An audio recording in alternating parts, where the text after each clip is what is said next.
সগর বুঝলেন যজ্ঞ অসম্পূর্ণ রয়ে গেছে এবং গঙ্গাকে না আনলে পুত্রদের মুক্তি হবে না। তাই তিনি রাজ্য অংশুমানের হাতে তুলে দিয়ে গঙ্গা আনার জন্য প্রচেষ্টা শুরু করলেন। কিন্তু গঙ্গাকে আনতে ব্যর্থ হয়ে তিনি মৃত্যুর পর ব্রহ্মলোকে গেলেন। অংশুমান সিংহাসনে বসেন, তার ছেলে দিলীপ জন্মায়। মৃত্যুর আগে অংশুমানও পুত্রকে গঙ্গা আনতে আদেশ দেন। দিলীপ তপস্যা শুরু করেন, 10,000 বছর ধরে অনাহারে থাকেন, দেবতাদের সন্তুষ্ট করার চেষ্টা করেন, কিন্তু তিনিও গঙ্গাকে আনতেতে ব্যর্থ হয়ে ব্রহ্মলোকে যান। দিলীপের মৃত্যুর পরে অযোধ্যা রাজা শূন্য হয়ে পড়ে। দেবতারা চিন্তিত হয়ে পড়েন, সূর্যকুলে বিষ্ণুর জন্ম হবে, রাজ্য শূন্য থাকলে তা অসম্ভব। তাই দেবতারা অযোধ্যায় দিলীপের স্ত্রীর কাছে এক নতুন ব্যবস্থা করেন।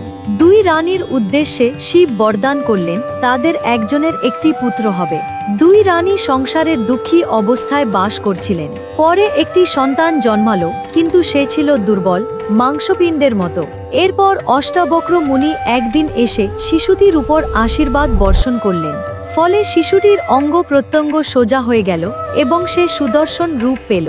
বশিষ্ঠ সেই শিশুকে 2 রানীর হাতে তুলে দিলেন। এই শিশুর নাম হল ভগীরথ, যিনি পরে কঠোর তপস্যায় গঙ্গাকে পৃথিবীতে এনে সগরপুত্রদের মুক্তি দেন।